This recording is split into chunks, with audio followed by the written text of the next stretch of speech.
Hello, my name is Danny Nowlan and I'm the Director of ChassisSim Technologies, and welcome to this latest episode of Dan's Vehicle Dynamics Corner. What we're going to be talking about today is we're going to be talking about tying together damping ratios and state space analysis as a tool to help you get your head around what your dampers are doing, and more importantly, how to specify that damper curve that you want.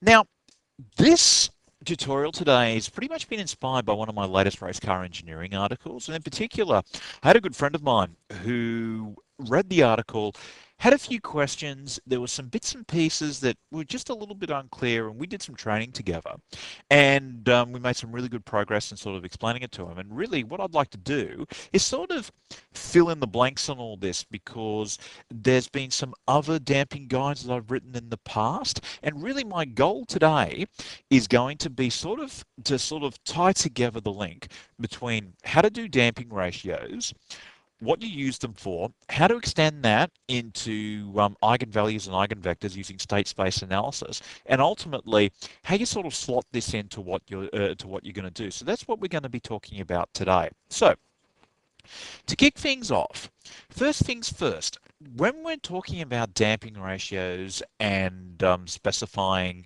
the sort of damper curves that we want, what you need to do is that you need to be working in wheel rates. The other thing that you need to be doing is that you need to recognize that what we're doing is we're taking bits of the spring damper combination and we're taking linear spring shots. So what we're looking for is for spring rates, we're looking at that change in force over change in distance. And for damping, we're looking for that change in force over that change in damping rate. So to find out the spring rates that we need, what we need to do is we either read off our linear spring, or alternatively, if we've got a nonlinear spring like a bump rubber, what we need to do is we just simply need to figure out how far into the bump rubber that we are, and then we just simply calculate the rate from there, and that's the spring rate that we need. Ditto for damping rate is that we're going to be looking at the change in force over change in velocity. Now, in terms of units that we're going to be using, that's going to be in newtons per meter per second for our damping rate, and also for our spring rate, that's going to be newtons per meter. One thing I will say, even though I know there are a myriad of definitions out there for spring and damper rates, to really use this effectively, use strict SI units. So your spring rates are in newtons per meter and your damping rates are in newtons per meter per second. Now, to deduce the damping rate that we need to take the slope of the force versus peak velocity curve that you'll get from a damper dyno. And as you can see, what we've done here is, in this particular example, you can see that we've taken the slope of our of just as we're coming out of the low speed, about to get into the high speed. Now, in terms of typical damping rate numbers, they're in the order of 3,000 to 20,000 newtons per meters per second. I've seen damping values that have been higher. I've seen damping values that have been lower, but that's a pretty good ballpark to start thinking around. Now, the building block to all this is our beloved quarter car spring and damper model. And the reason that we start off in the quarter car spring and damper model is it's a simple tool, but you can really extend it quite a bit of a way down the road. So what we're looking for is, in our quarter car model, we've got a body mass, which is the weight of the quarter car, a spring rate, a damping rate, the mass of the tire, and the tire spring rate. That's pretty much the creature of what we're looking at. Now, to sort of refresh your memory on the quarter car approximation and where damping ratios all come from, we're going to consider the case where the spring rate of the body is significantly less than the spring rate of the tyre, and the mass of the tyre is significantly less than the mass of the body. Now, in that case, the fundamental equations of motion basically degenerate to the mass of the body times the acceleration of the body, which is equal to the spring force plus the damping force. Now, the reason that's so powerful is that allows us to apply a Laplace transformation, and that pretty much means that we can classify the characteristic of equation in terms of a damping ratio and a natural frequency. The natural frequency is in radians per second, and the damping ratio is a non-dimensionalized parameter. And effectively, what we've got is a damping ratio is the square root of the spring rate of on the body mass, and the damping ratio can be expressed as the damping rate 2 times the natural frequency times the mass of the body times the damping ratio. If I can really ram home a couple of equations to make sure that you learn off by heart, it would really be that bottom there for natural frequency and for the damping ratio. It's just really good. It's a really good tool to have there in your back pocket.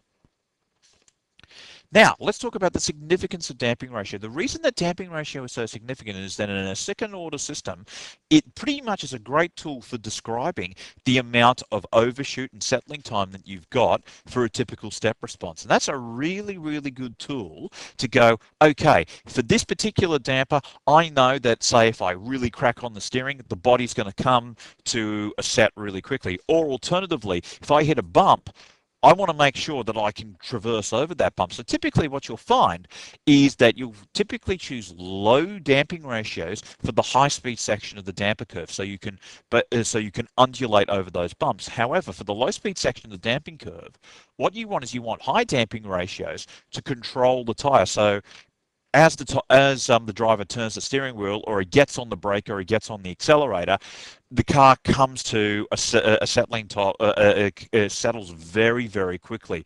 You don't want a situation where you've got a driver putting in car inputs and the car is flopping all over like the car is flopping all over like the Love Boat. So some rough rules of thumb: damping ratio is greater than 0.5. That's great for body control. Damping ratios between 0.3 and 0.4, that's ideal for high pass filtering or as you're going over bumps. And that leaves us to the damping ratio selection guide. Now, obviously, I've discussed this on a number of my race car engineering articles and also a number of tutorials as well.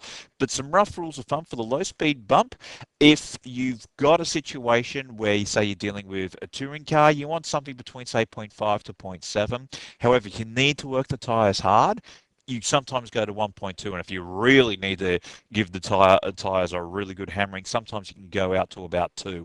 I wouldn't go any further than that, but that's just more of an experience thing.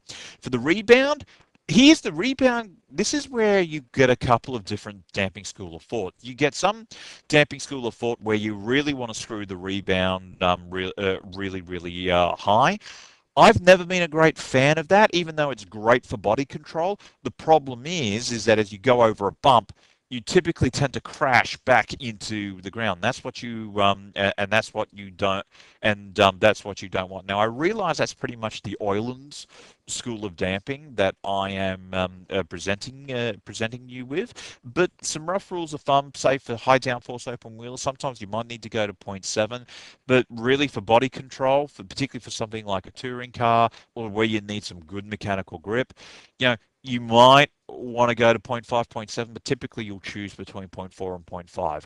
And for the high-speed bump and the high-speed rebound, you want to be basing your numbers in the order about 0.3 to 0.5. Sometimes you might need to go to 0.7, but that's really, really rare. That'd be the sort of case where you need a lot, where the car needs a lot of support. For example, like really high banked ovals, or where you've got a lot of uphill down dale. But again, these are horses for courses. So that's the warm-up. Let's now revisit the quarter car model's equations of motion. So what I'm now presenting you with is the full quarter car equations of motion. Now, a spin-off of this is an equivalent spring rate, which is a really good little tool to, if you need to ever calculate what ground clearances are going to be. That effective spring rate is a great little tool. However, those quarter car equations of motion are the warm-up to introducing state space analysis. Now, here's a really handy little observation. The acceleration of a body is a derivative of its velocity. So what we can do is we're going to apply a little trick here, is that we can define a state vector x as the body velocity, body position, wheel velocity, wheel position, and that can be approximated as x1, x2, x3, x4. It's a definition. And when that happens, we can pretty much characterize the equation that we had previously here as a matrix. And the beauty about having it as a matrix, we can now characterize what's going on with this system by its eigenvalues and its eigenvectors. Now, the beauty about this is this now gives you the complete picture of the time response of the system. With the damping ratios, one of the things we had to do to get to damping ratios, we effectively had to ignore the unsprung mass. And now we did that. Now now I realize it's an approximation, but it's a very effective approximation so that you can at least get something to hang your hat around what the dampers are doing. The beauty about eigenvalues and eigenvectors is that now all of a sudden you have got a very complete picture about what to do about the car. So what the eigenvalues are going to give you is it's going to effectively give you the damping ratios and natural frequencies of the system, the stuff that we defined back here as our approximation, heading back to here. That is what the eigenvalue gives you. It gives you effectively the natural frequency and the damping response of that particular mode of the system. The eigenvector will tell you the way in which that system is going to respond, or you can express it as a vector. And as an example, let's just say that for my particular system, I get an eigenvector of 1, 0, 0, and an eigenvalue of -30. What that means in plain English is that that mode of the system is acting purely on the sprung mass mode velocity, and it's happening with a real mode of -30. So that basically means its time response would be some constant times e to the -30t. That is effectively what the eigenvalues and eigenvectors give you. Now, a really good way of visualizing this is called the pole zero diagram. Now, aircraft flight control engineers use this stuff all the time because it's a really good way of seeing getting an instant picture of what's going on. Now, what we've got here is I've typically illustrated what's going on in terms of a pole zero diagram of what you'll get from a quarter car model. So what we've got here on the real axis is we've got our unsprung mass modes. And typically these are in the order of from about eigenvalues from about minus 200 to about -700, depending on the severity of the damping. And what this shows you is that this time response for the sprung mass, for the unsprung mass mode, dies away really, really fast. If anything, the bigger, the more to the left this is, the more severe this is going to feel over the bumps, and the more responsive it's going to be over the bumps, because this unsprung mass mode happens really, really quickly.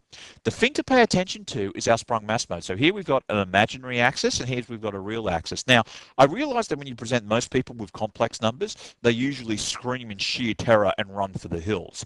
However, this is where this is really, really powerful. What we've got here is that the magnitude of this complex vector is your natural frequency, and the angle of this complex vector of this complex mode gives you the damping ratio, and that damping ratio is effectively the cos of is the cosine of that angle. That's all there is to it. And the beauty about it is this can be readily solved using software like software like MATLAB. This is where something like MATLAB really comes into its own. If you search for the function EIG in all lowercase, which is short for eigenvalue, you'll actually see it